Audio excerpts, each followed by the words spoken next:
National Assembly to get new minimum wage bill soon, Tinubu assures in Democracy Day speech. Protest in Abuja and Lagos amid tight security.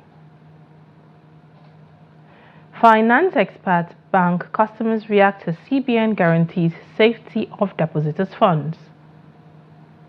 And on a foreign scene, riot erupts in drought-stricken central Algeria over water shortages. Hello, welcome to News Update here on Trust TV. My name is Lilian Ogazi.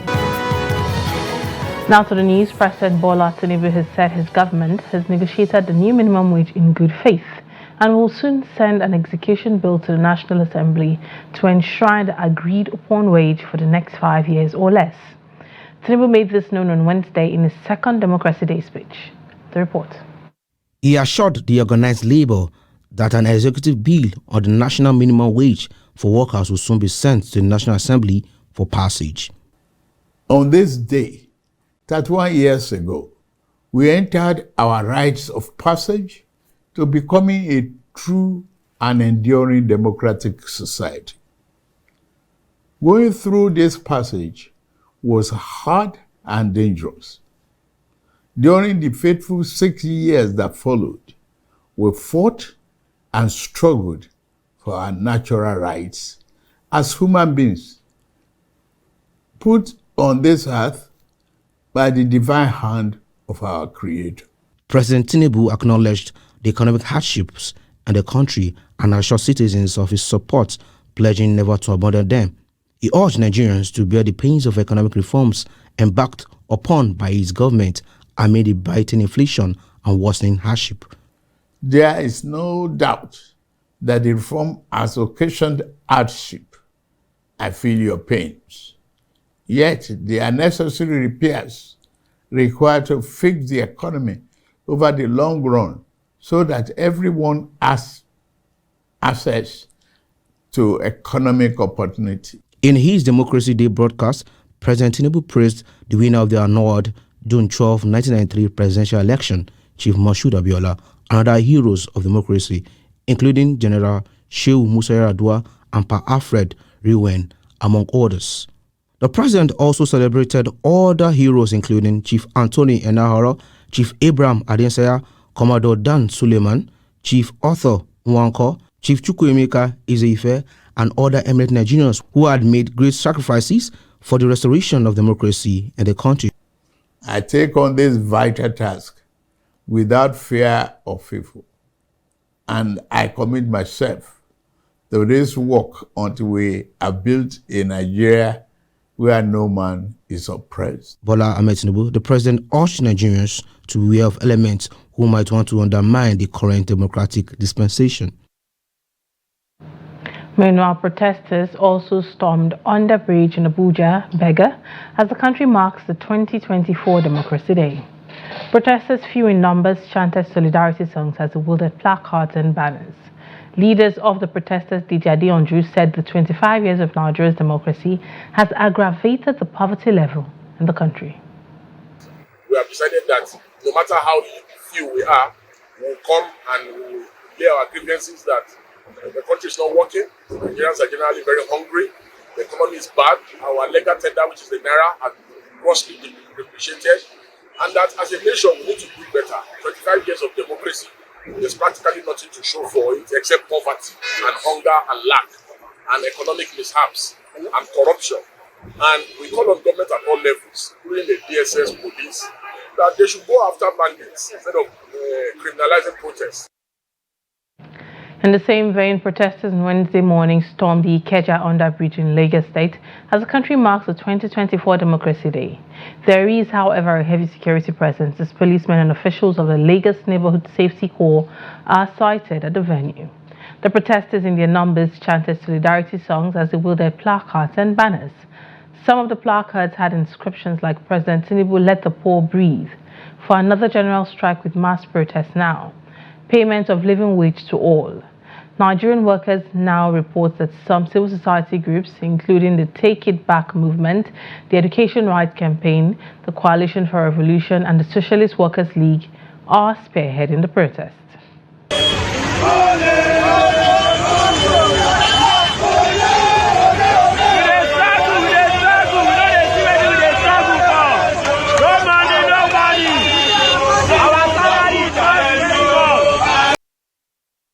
Away from that, the Speaker of the Plateau State Assembly, Gabriel Dewan, said Nigerian leaders have failed to perform their responsibilities, neglecting to provide dividends of democracy to their citizens.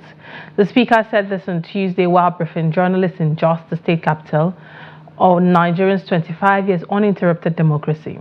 According to the Speaker of the Assembly, it was unfortunate that despite the country's natural resources, Nigeria was still lagging behind in terms of development. He explains that many countries that adopted democracy after Nigeria's independence have already developed their countries. Stressing his position on development in the country, the Speaker noted that it is only in Nigeria today that Minister of Health is seeking medical attention at private hospitals rather than public hospitals. Consideration to the resources that Nigeria have and the natural resources that God has blessed Nigeria will tell you that we Nigerian leaders, I'm saying we because I'm in position today, we are failed Nigerians. I'm saying without apology to anybody, we are failed Nigerians because Nigeria ought to be far better than it is considering the natural resources in our disposal. There are countries who don't have what Nigeria have, that they are far better. In fact, at the point in time, some of us begin to imagine, or is it better we go back to military government? Because virtually most of the infrastructure in this country are being built by the military government. Even the creation of the states, the local government, all are being done by military government. Most of our federal highways are being built by the military government. The Central Bank of Nigeria has again reassured the banking public of the safety of the deposit and the resilience of the banking system in the country. The CBN's comments were in response to concerns in some quarters about the stability of certain Nigerian banks following the revocation of Heritage Bank license. In this report, Noel Sampson speaks to financial experts and bank customers over rising tension in Nigeria's banking sector. This past week, the revocation of Heritage Bank license by the CBN sent shockwaves across the banking sector, with rumors making rounds that more banks will lose their operational license.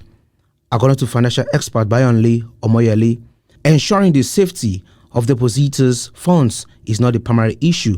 Instead, the focus should be on addressing bad loans issued by banks, which often lead to revocation of their licenses. To be candid, all the funds in Nigerian banks are very safe because NDIC have the mandate to insure all depositors' funds. Either it's a microfinance bank, a mortgage bank, or commercial banks, irrespective of the banks, the depositors' funds are well insured. Don't forget, it is the loan disbursement that banks use to make money. So if that ecosystem is, if the source of the payment is not clear, if the ability to recover loans from those that don't want to pay is not clear, banks will continually having problems. And when they're having problems, they're volatile. Speaking to Trust TV News, some bank customers expressed concern over the Apex Bank's statement. I was just given a check for Heritage Bank on 30th for me to go on this thing. They say that the bank is closed, and this thing is affecting the customer seriously.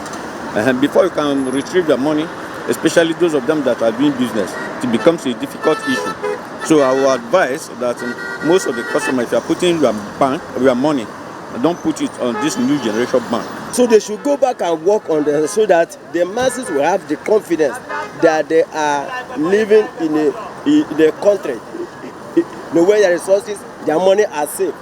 So as it became clear, so Nigerian bank, they should go back and work on themselves and come back and tell the public the truth. That's all. They should try as much as they can to create the awareness that this is our aim of doing this. Everybody is safe. We are not causing harm by withdrawing the license of Heritage. I think that should be the better. Someone cannot stop bringing money to bank now. Anything they will do, or charges, or do something, anyhow they will still bring our money to bank. So you cannot keep money for home or somewhere else. Bank is still more safer than anywhere else. Experts have called on the federal government to hold defaulters of bank loans responsible in order to save the banking sector from major catastrophe. Noel Sampson, Trust TV News, Abuja. There has been disagreement on the advantage of raising the energy tariff among the Manufacturers Association of Nigeria. The Vice Chairman of the Nigerian Energy Regulatory Commission, Sanusi Garuba, and the Minister of Power, Adebayo Adelabu, an extraordinary hearing on the nation's electricity tariff, convened by the Joint Committee of the House of Representatives on Power, Commerce, National Planning and Delegated Legislation, brought these electricity managers together to discuss this contentious issue. The report. The over 200% electricity tariff hike by the Nigeria Electricity Regulatory Commission in January 2024 has caused a significant clash with the Nigeria Labour Congress and the Manufacturers Association of Nigeria, both parties ready for a showdown.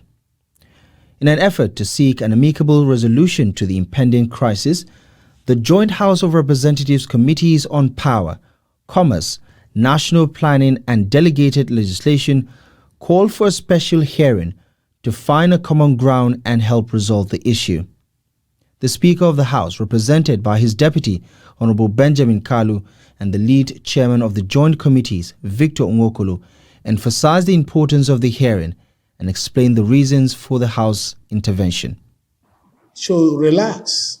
Let's have a conversation. The product of this conversation is to help us make better laws and better policies for the country. Anything you say here remains here. This committee is not going to be antagonistic. This committee is not going to, they are not on the frolic of their own to run anyone down. They are here to carry out their job as allowed by Section 88 and 89 of the Constitution of the Federal Republic of Nigeria. Your opinion matters. And that is why you're occupying the various positions you're occupying as a stakeholder. Hard consultation with the stakeholders in the industry, NEC, the ministry, the DISCOs, as well as TCN.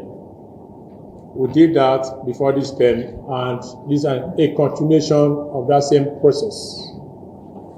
We're here to find lasting solution to it, and for the general public to hear the full side of the story.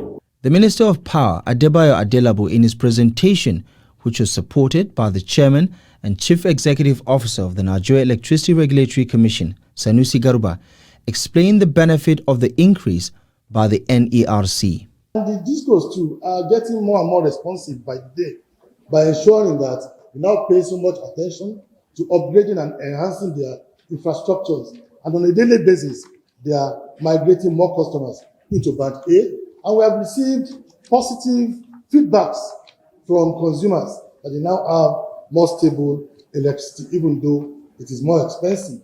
But looking at the weighted average cost, they are better off. And these are what some of us can actually testify to in our personal businesses. And to the best of information available to us, the only money available in the budget for subsidy was 450 billion. And that money is even yet to be released.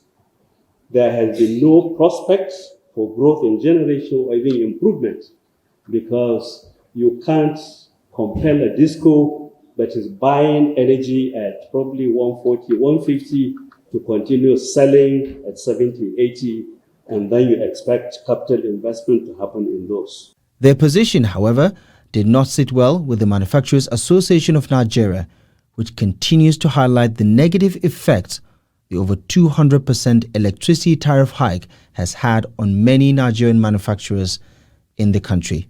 An executive committee member of the Manufacturers Association of Nigeria stated that over 300,000 companies have closed shop, resulting in the loss of 380,000 jobs since the tariff hike.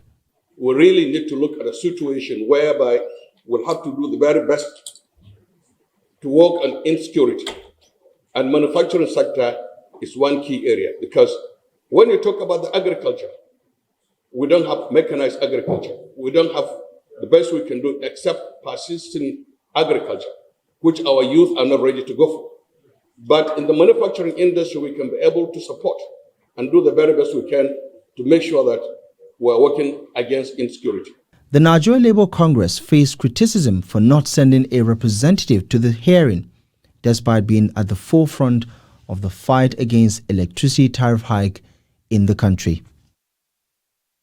This is News Update coming to you from Trust TV. Coming up, as Salah preparation continues, fashion designers lament low patronage in Abuja.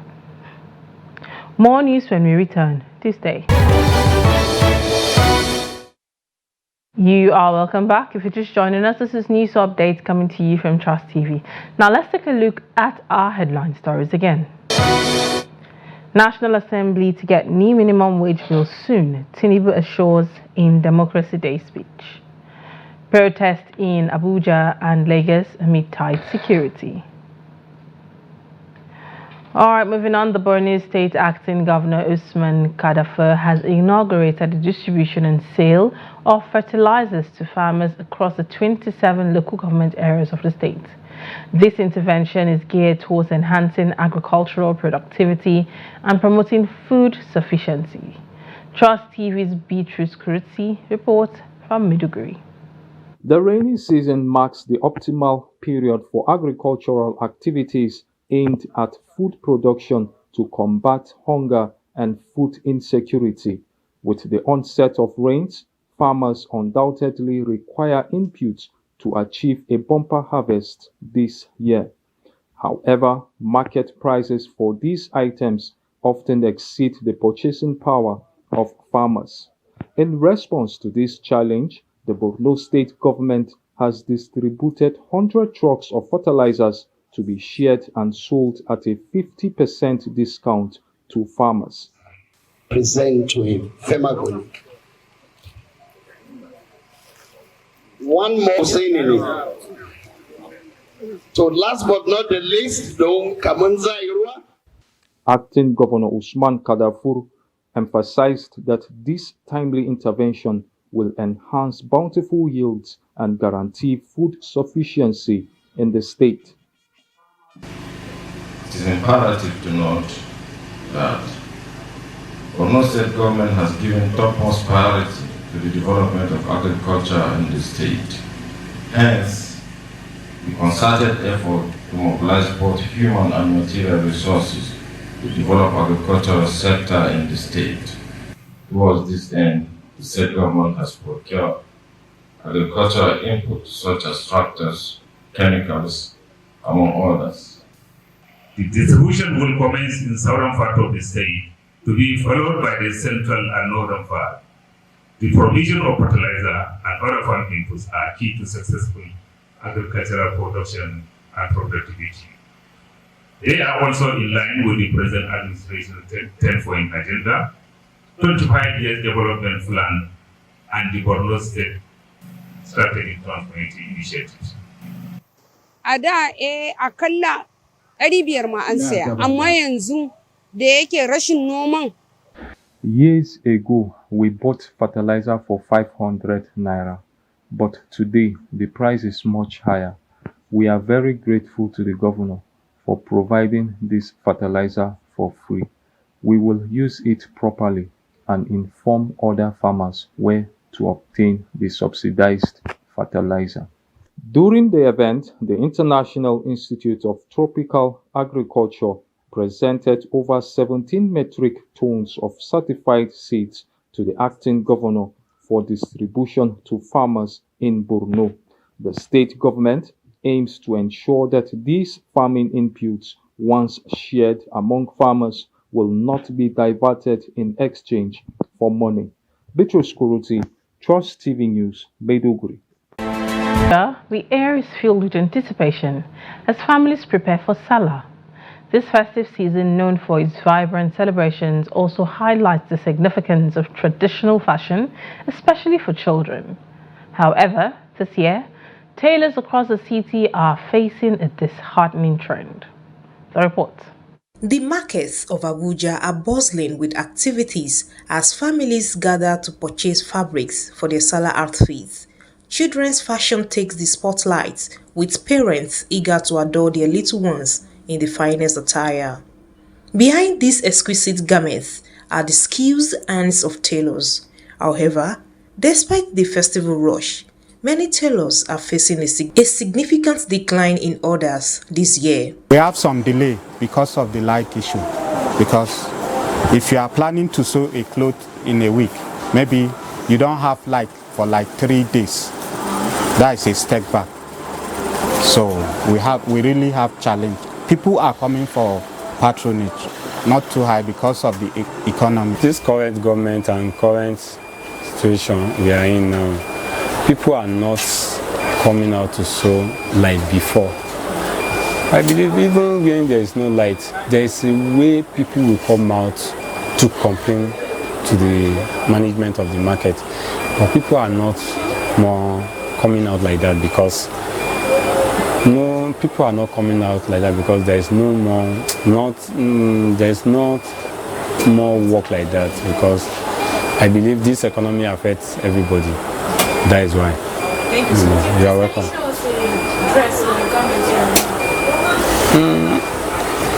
This one is for men that I've already finished work on. It's only for me to just package it and deliver it for the owner. But because I have a lot of work in my hand, I'm just trying to meet up because I'm hearing here and there that maybe strike will continue tomorrow or no. That is why I'm just trying to meet up with others so that people that have already promised to give them their clothes tomorrow, I can meet up with them. 1 to 10, I can give it. Let me say 8. Yes, 8 to 9, because fashion is one of the best things in this. And after food, my sister, when you eat finish, you have to wear clothes. If you have your money, for people to see that you have enough, you have money, you need to see by what you wear. You understand? That is it. Thank you so much, sir. You are welcome. You are welcome. Thank you. Several factors contribute to this drop in patronage. The economic impact of inflation has tightened budgets, prompting many families to seek more affordable alternatives or opt to reuse old outfits. Customer used to come before, but as it is now, we are just managing because the way the economy is now, no money, we are just managing, not selling anyone yet. Despite these challenges, many tailors remain hopeful. They persist in crafting beautiful, bespoke outfits, believing in the unique value of custom-made fashion. Habibat Ajayi, Trust TV News, Abuja. Data Protection Commission has said that more than 1,000 financial institutions, schools, insurance companies and consultancy firms are currently undergoing investigations for various degrees of breaches of citizens' data. This was as the Commission's National Commissioner Vincent Olatunji revealed that 4 major banks and 3 other institutions faced sanctions and incurred fines totaling to 400 million naira for infractions relating to breaches of citizens' data. Olatunji revealed this on Tuesday during an interactive session with journalists to mark the first anniversary of the signing into law the Nigerian Data Protection Commission Act by President Bola Tinubu in Abuja. On June 12, 2023, Tinubu assented to the Data Protection Bill to advance privacy rights and other fundamental freedoms both in cyberspace and in analog transactions. Now moving over to the foreign scene, riots erupted in Algerian Desert City last weekend after last months of water shortages left taps running dry and forced residents to queue for access to water for their households. According to pictures and videos circulating on social media, in Taget, a central Algerian city of less than 200,000, located 155 miles southwest of Algiers, protesters wearing black vests set tires aflame and make up makeshift barricades, blocking roads to protect their water being rationed. The unrest followed demands from President Belmajid Tebboune to rectify the suffering. Algeria's long-term solution would be to pipe water from larger dams further north and south from Tiaret and shift to alternative supplies, including desalination plants that the country has heavily invested in.